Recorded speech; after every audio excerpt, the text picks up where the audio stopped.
Hello everybody, this is Toys R Us, and for this special figure showcase and review, we're going to be looking at one of my favourite figures from the Generation 1 toy line. This is, of course, the Mega Pretender Thunderwing from 1989. So what we're going to do with this video, we're going to have a detailed look at him in all of his modes. As you can see, he's got quite a few of them and some ingenious little things as well. We're going to do some comparisons with him and the Japanese version that was released by Takara in a completely different colour scheme that we can see there. We could then also have a quick look at his most recent versions of him. This is the Generations version, and this is the Titans Return version of him, which, to be fair, is pretty awful. But I'm going to do my very best to show you why I think this is one of the best figures released in the Generation 1 toy line. I'm going to point out things that you need to be aware of if you have to purchase him one for yourself, because he's a vintage toy. And indeed, we'll have a look at all the accessories that come with him to help you know if yours is complete as well. So while I pop these back, I'd like to remind anybody, if they're not subscribed to this channel, if they'd like to hit that subscribe button for me now, please, because it really will help me and the channel out. So as I've said, 1989 Mega Pretender. Now, for those of you who are unfamiliar with Mega Pretenders, this was brilliant.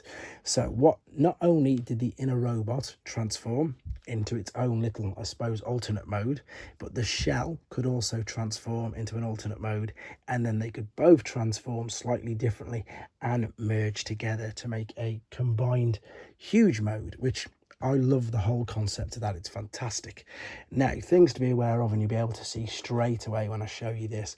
Stickers come off quite easily, and unfortunately so does paint chipping. You can see there's a lot of paint chipping around there on the chest and indeed on the front. Now, the Pretender shell's alternate mode, this is quite interesting because it looks a little bit sort of Japanese, like he's got some Japanese influences, but this was the Hasbro version that was released, and the Japanese version looks exactly like a robot.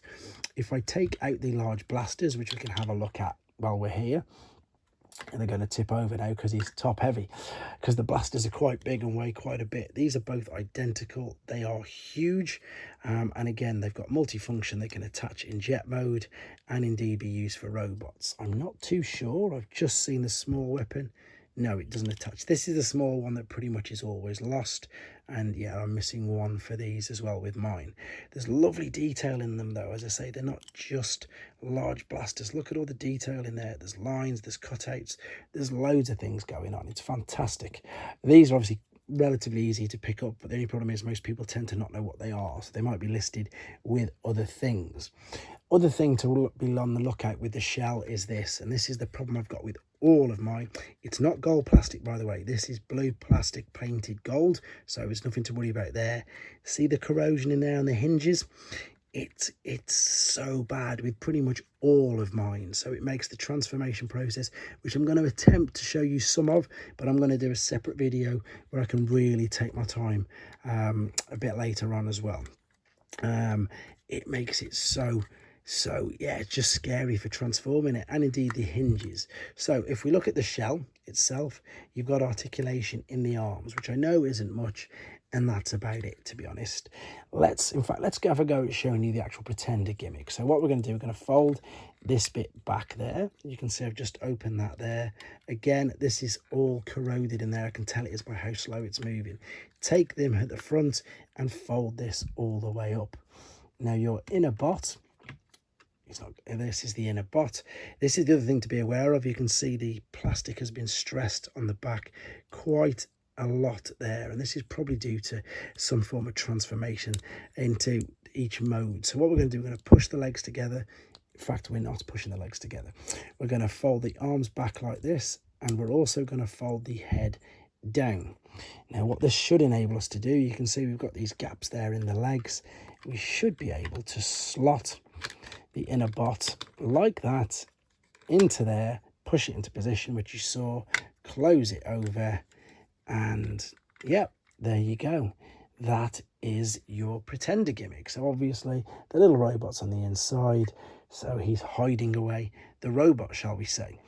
Let's get, you could close that up, but I'm just going to take him straight back out. So we're going to take him straight out, nice and careful. Make sure that it doesn't catch on anything. Fold this over. You can see you've got a huge tab on the front there, which is going to locate into that hole, and we can close this back up. Now the little, in fact, let's leave it in this mode. We're going to go to the jet mode. So we're going to close the feet together now. We're then going to bring the arms out to the side like so. As we do this, there's the wings here, which we can then carefully bring out. And if you bring one out, the other one comes out as well. You can clearly see that stickers are quite important as well with this, because with them being faded and damaged and rough, it just doesn't look great. We've got two little tail fins here as well. And with the headers, of course, folded in.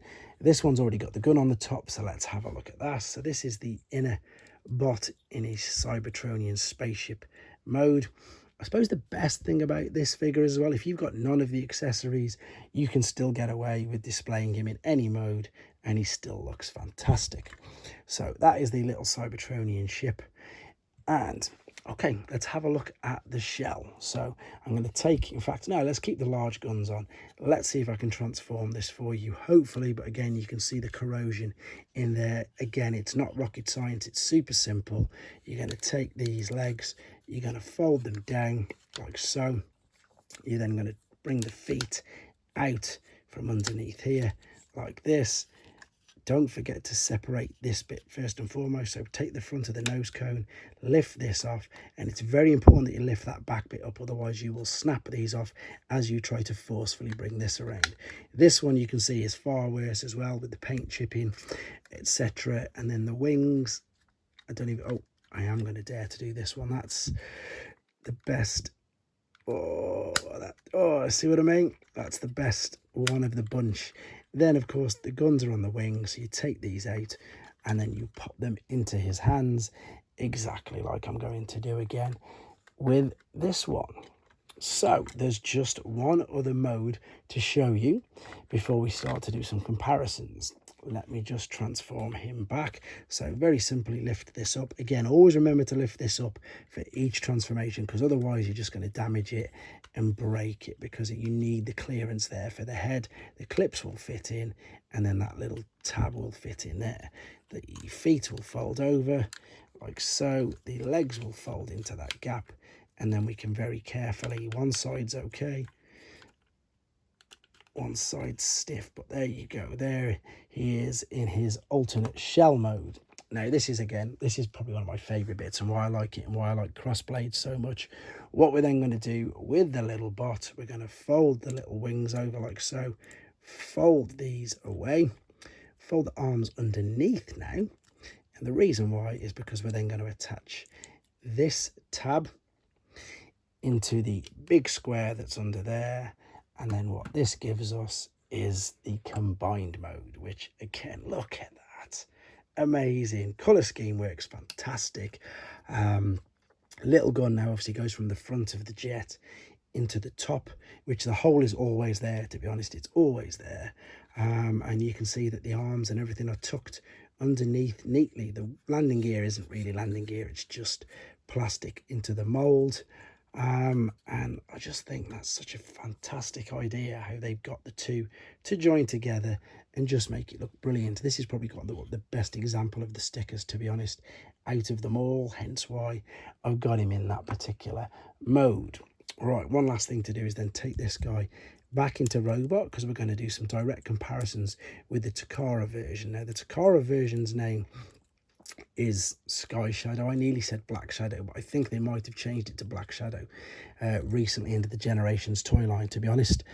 So he's in robot mode, and yeah, Black Shadow is the Japanese one. So this is the Japanese version. There you go. If you're wondering who this Black Shadow guy is, there's a full video review of this on my channel. Go to the Japanese exclusive playlists, or indeed just type Black Shadow into the search bar. All right, he's going to tip over because he's typically would. I'm going to move this out of the way, and then this is the shell. So everything's pretty much the same apart from the head sculpt. Look at the difference in the head sculpt. And as I say, the ironic thing is this is the Japanese version, it's a robot. This is the standard Hasbro version, and he looks distinctively to have Japanese characteristics. The guns, let me see. Yep, they're exactly the same, just a different deco. Everything else is the same. With regards to the accessories, you can see the chest is slightly different.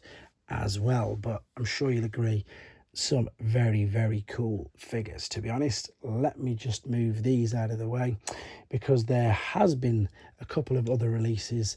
One of them is pretty good. And again, I've done a video on this. This is Generations version of Thunderwing, and there's a teeny little homage as well to the G1. The fact that you can separate this from the front, even though it doesn't transform, you can see that this is, I suppose, it's a great homage. I probably shouldn't be doing it this way around, to be honest, but there we go, to the little ship that is in G1. Unfortunately, it doesn't transform, but again, it's just a nice little homage to it, and it's not a bad little figure, to be honest.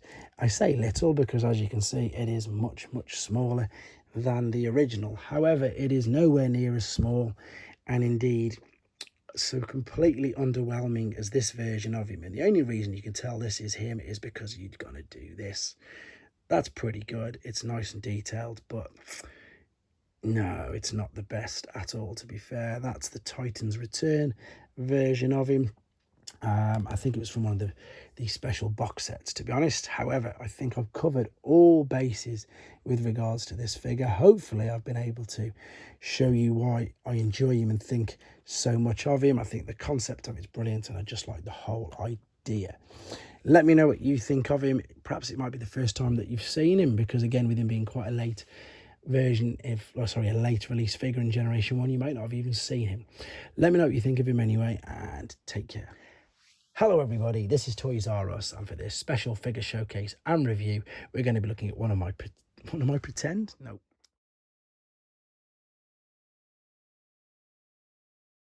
Thanks for watching. Like and comment, and don't forget to subscribe.